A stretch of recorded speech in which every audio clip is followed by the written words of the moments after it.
Bien, estamos aquí con el economista Juan Valerdi. Juan Valerdi es profesor de macroeconomía en la Universidad de La Plata, ex asesor de presidencia de Banco Central, de la gestión de, me habías dicho, Juan, Marco del Pont. de Marco del Pont, y de la UIF de Sbatella. Bienvenido a Radio Independencia, bienvenido a Retrovisor. Enrique Vox te habla, Juan, mucho gusto, bienvenido, ¿cómo estás? Un placer hablar con vos, Enrique. Bien, nosotros te estamos contactando porque fuimos sacudidos por esta información que se filtró hace unos días sobre el lavado de dinero enorme que se está generando que se viene generando desde los grandes bancos con dineros que provienen no solamente de la actividad lícita, sino también de la actividad principalmente ilícita como el narcotráfico, el tráfico de personas, tráfico de armas, porque si bien es cierto que evadir impuestos y lavar este dinero es ilícito, cuando viene de este sector es mucho peor todavía, ¿no? ¿Cómo lo ve alguien que está abocado a la macroeconomía como es tu caso?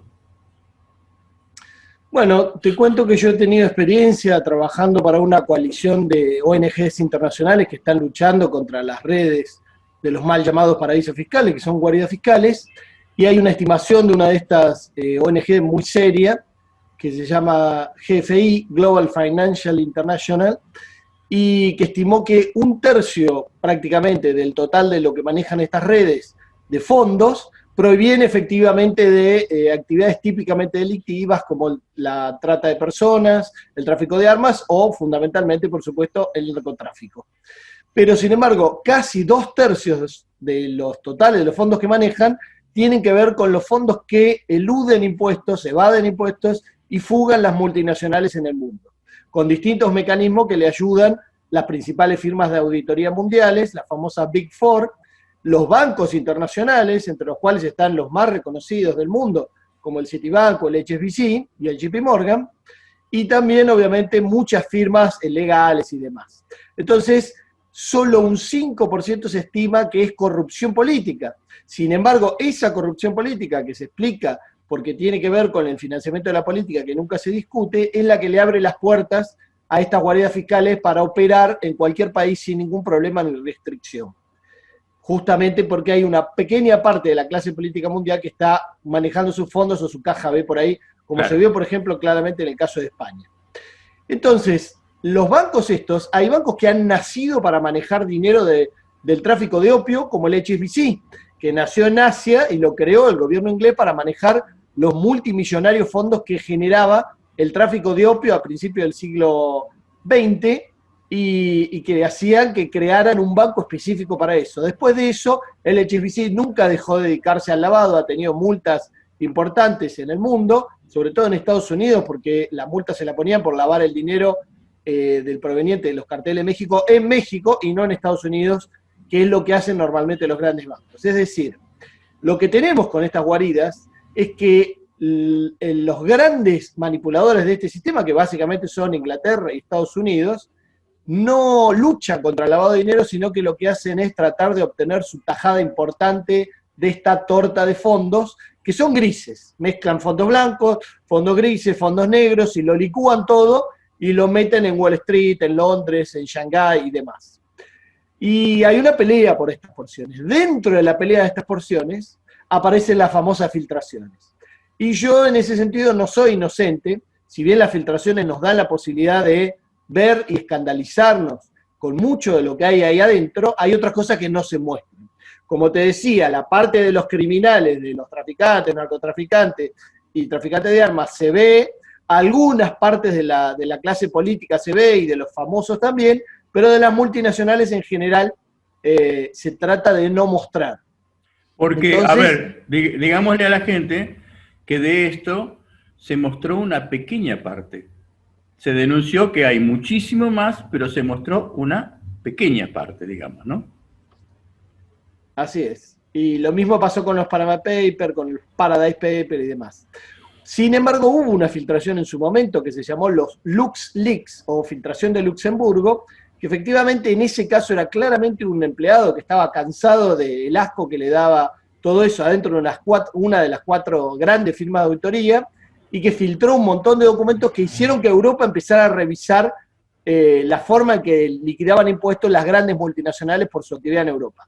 Como consecuencia de eso, Europa le reclamó a Irlanda que le cobrara por un año 13.500 millones de euros que debía pagar Apple a ese país. Y Irlanda dijo, no, yo hice un convenio que está todo bien. Apple dijo, hice un convenio que está todo bien. Estados Unidos rápidamente, en menos de una semana, le dijo a esa parte de la Comunidad Europea, que era la defensa de competencia, que no se erigiera autoproclamada como entidad supranacional de tema de impuestos, y mucho menos con una firma norteamericana. O sea que lo que estamos acá discutiendo es un problema grave de poder en el mundo, pero no es un accidente, no es una anomalía, no es una falla legal.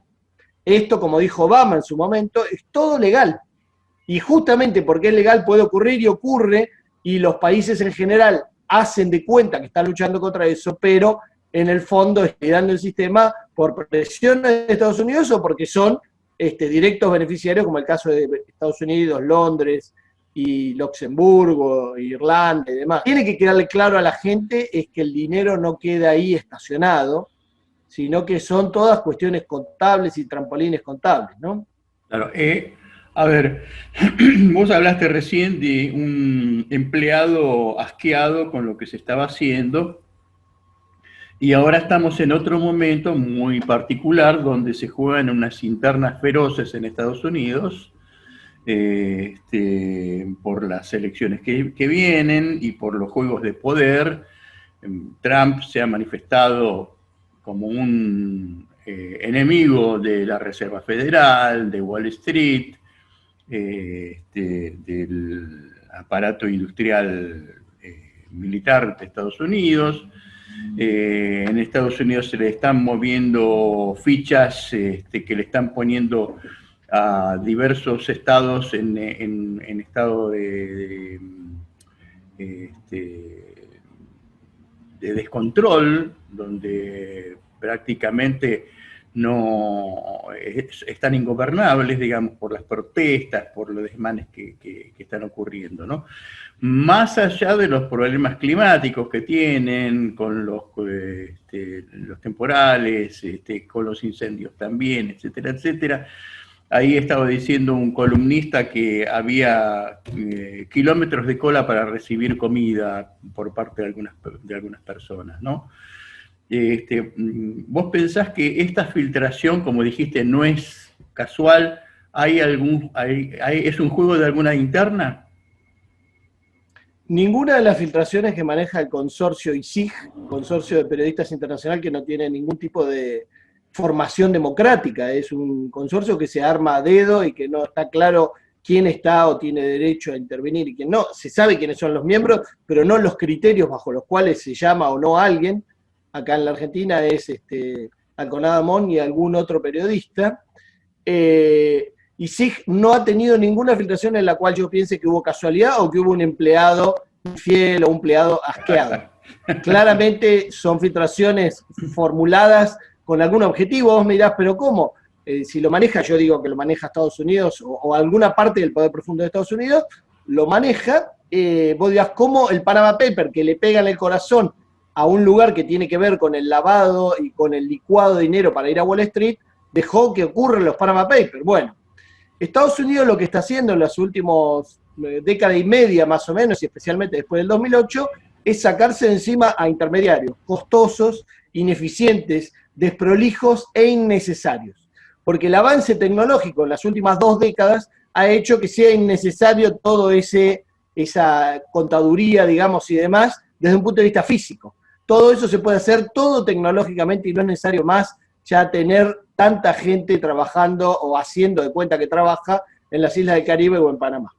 Además de eso, Estados Unidos ya a esta altura no disimula que obtiene una porción muy importante de los fondos que se licúan en ese lugar, y lo que es innegable es que hay una interna muy fuerte entre Trump y quien representa a Trump del poder profundo de Estados Unidos y quien representaba a Hillary Clinton y ahora representa a Biden.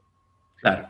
Trump en ese sentido representa una parte del poder profundo de Estados Unidos que está apostando a volver a ser un país que produce muchas cosas por cuestiones estratégicas y nacionalistas. No solo para darle trabajo a la gente, sino porque se dieron cuenta que no podían hacer ni un tanque ni un avión de combate sin tener algunos componentes chinos, o armados en China, digamos, ¿no? Entonces se dieron cuenta que en algún momento iban a tener un problema grave desde el punto de vista de la soberanía, y después ni hablar de la explosión que iban a tener del desempleo y demás, y empezaron a ir en contra de la globalización productiva que está atada a la globalización financiera, aunque la financiera está infinitamente más descontrolada que la productiva. Entonces, y nos ha llevado puesto a nosotros en el 2008, y han hecho una serie de parches y de medidas que ahora se están agotando, y por eso les viene como anillo al dedo la pandemia para la excusa de por qué el mundo está como está, cuando en realidad es un detonante. Ni siquiera estoy diciendo que la generaron ellos a la pandemia, eso algún día o no nos enteraremos cómo surgió el virus. Pero lo que está claro es que le vino como anillo al dedo para decir esto es por el virus, cuando en realidad el virus es un pequeño detonante, como lo fueron las famosas hipotecas subprime del 2008, que eran una punta de un iceberg, ¿no? Claro.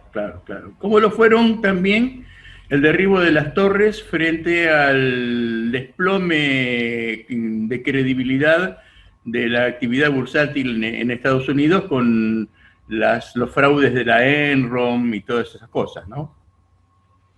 Bueno, tuviste, en ese mismo momento aproximadamente tuviste el derrumbe de la burbuja de las .com. Claro. Y al mismo tiempo tenés un avance de Estados Unidos muy fuerte sobre las libertades individuales de la gente y sobre una serie de cuestiones que tenían que ver con el control justamente de las redes sociales, de internet y demás, que les recomiendo mucho el último documental de Netflix sobre las redes sociales. Porque la verdad que es preocupante ese tema, sobre todo por la manipulación de las cuestiones de la democracia y demás. Y esa manipulación también tiene que ver con las noticias como las filtraciones, ¿no? Cómo te llevan, por ejemplo, a pensar que gran parte de los impuestos que paga la gente se lo roban los políticos y lo mandan a las guaridas, cuando en realidad hay infinitamente más dinero que las multinacionales están succionándole a todos los países del mundo, no a los del hemisferio sur. Porque antes las multinacionales no pagaban en el hemisferio sur y pagaban en el hemisferio norte. Ahora no pagan en ningún lado. Claro. A ver, nosotros estamos frente a un cuadro de situación que nos marca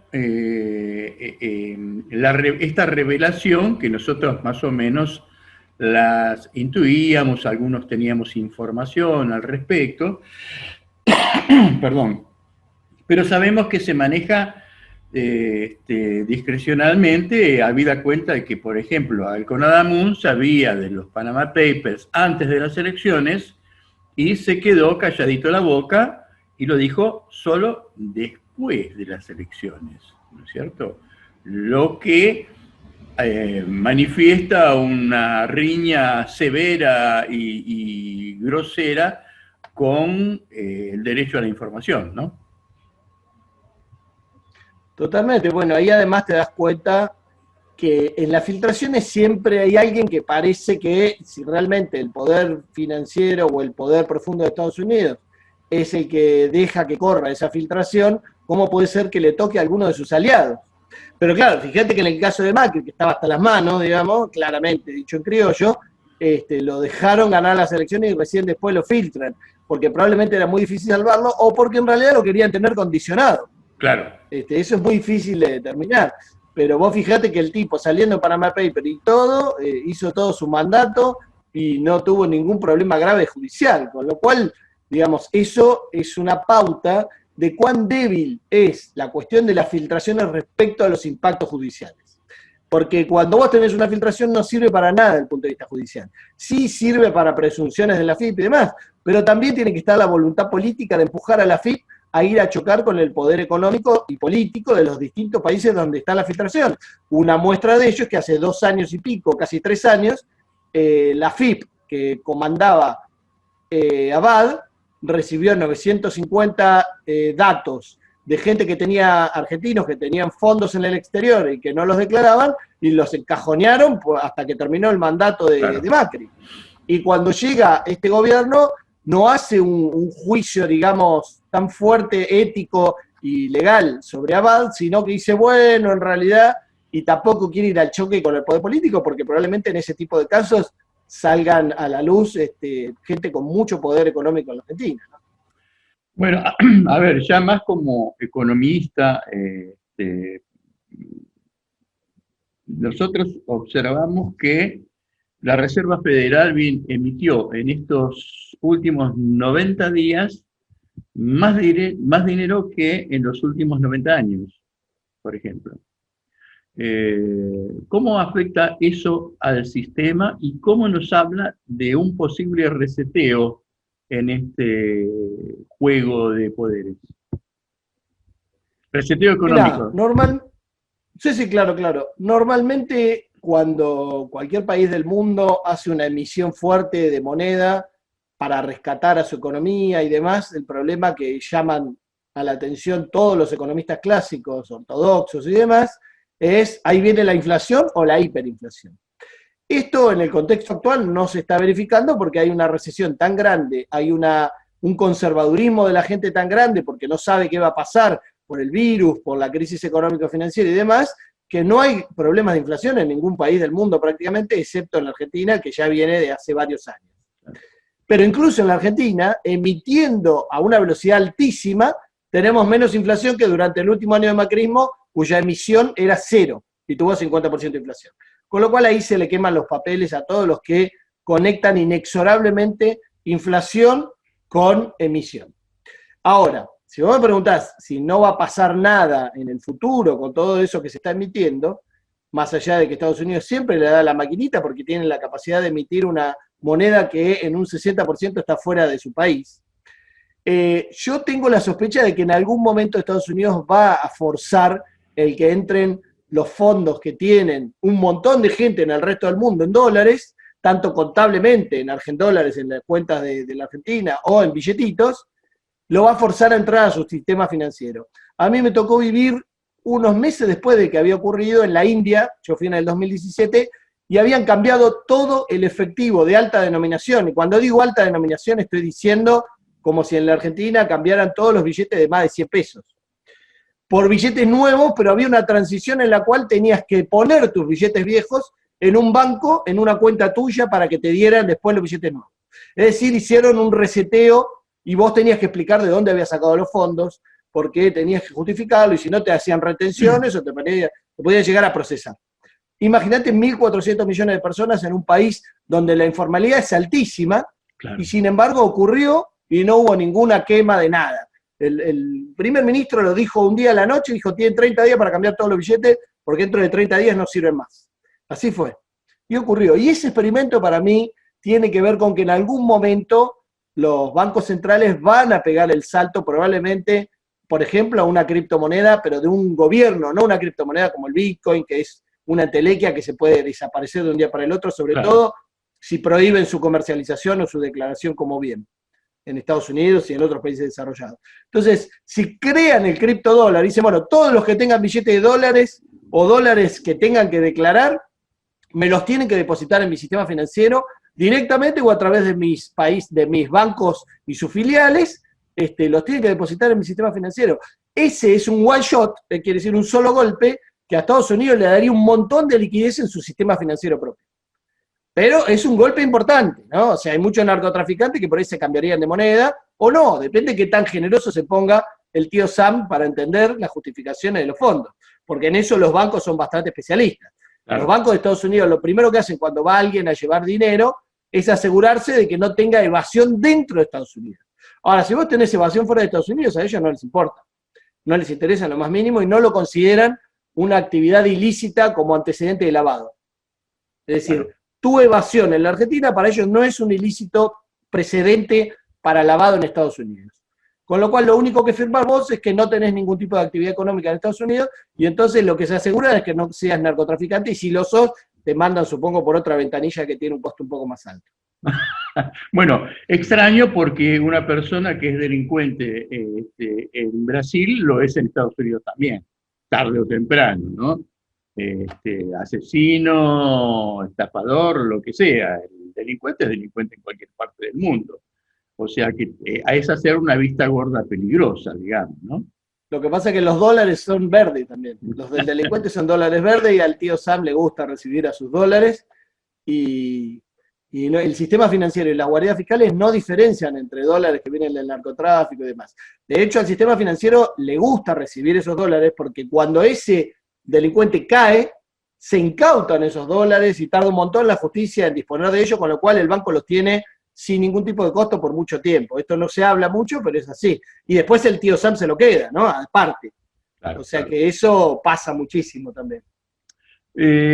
Bueno, a ver, con el advenimiento, si no es que ya está acá y no lo dicen, de la inteligencia artificial, la grosa, no esta de los teléfonos inteligentes, de la inteligencia artificial real, esa inteligencia que hace con que no exista clave en el mundo que no se pueda violar. ¿Cómo quedan las operaciones financieras online? No quedan completamente desguarnecidas. Hoy, digamos, vos tenés dos economías. Una economía formal, que es la que llamaríamos la que está de alguna manera en las computadoras, y inexorablemente termina en las computadoras, y una que yo llamo, porque lo vi en algún organismo internacional, la ENO, la economía no observada, que no la observa, los organismos no la observan, pero todos la vemos. Esa otra se maneja mayormente en efectivo, prácticamente. Esa puede escaparse de los problemas informáticos. Ahora, toda actividad económico-financiera que pasa por algún sistema formal y está por ende informatizada, puede ser violada. ¿Qué depende de que sea violada? El nivel de tecnología y de recursos que tiene quien no quiera que lo viole, por ejemplo, un megabanco internacional, Claro. y del otro lado, si el que quiere violarlo es el poder profundo de Estados Unidos con sus computadoras, no hay ninguno que se pueda resistir. No hay forma de resistirse al poder de fuego de las computadoras cuando alguien tiene suficientes recursos para ponerlos a el servicio de eso. Eso por ahí nos lleva a la filtración del HSBC en Suiza, que es el caso Falciani, que era un informático del HSBC en Suiza, y que él dijo en su libro, bueno, yo en realidad me contactaron un servicio secreto y yo los ayudé desde adentro, pero prácticamente el laburo lo hicieron ellos. Era Estados Unidos porque Suiza no le daba los datos de los norteamericanos que tenían fondos en Suiza, y tampoco le devolvía a un norteamericano muy prominente, un político, lo que estaba reclamando para todos los herederos de los judíos que habían muerto en el holocausto nazi, y los suizos se hacían los tontos. Y el tipo había calculado más o menos 40.000 millones de dólares, y le habían dado 5.000, y seguía reclamando, y Estados Unidos hizo la filtración del HSBC a través de Falciani, le dio un golpe al corazón de algo que es fundamental para los suizos, como es su secreto, y ahí le empezaron a dar los datos a Estados Unidos y le dieron una parte muy importante de esos fondos del holocausto a este señor. Así que no hay ninguna computadora inviolable. Tal es así que los suizos, después de eso, empezaron a ofrecerle a sus clientes más adinerados y más VIP un servicio nuevo que se llama repapelización. Es volver todos los datos de esa persona, todas las transacciones y todo lo que tiene a papel, que no esté en ninguna computadora sus datos. Se lo ofrecen, es muy caro, porque es volver a manual, digamos, Claro. pero es un servicio que es inviolable desde el punto de vista de los hackers, ¿no? Claro. Bueno, ha sido muy nutritiva la entrevista contigo, Juan, te agradezco muchísimo este gesto de atendernos y espero que podamos tener otras charlas más como esta, abordando otros temas preocupantes. Por favor, para mí es un placer y está bueno escaparse un poco de la coyuntura y hablar de cosas que son centrales en el mundo que estamos definiendo y que si no lo encara todos los países del mundo poniéndose de acuerdo, no hay forma de salvarse de este problema individualmente. Un gran abrazo, Juan Valerdi. Abrazo inmenso, un placer. Contá con nosotros.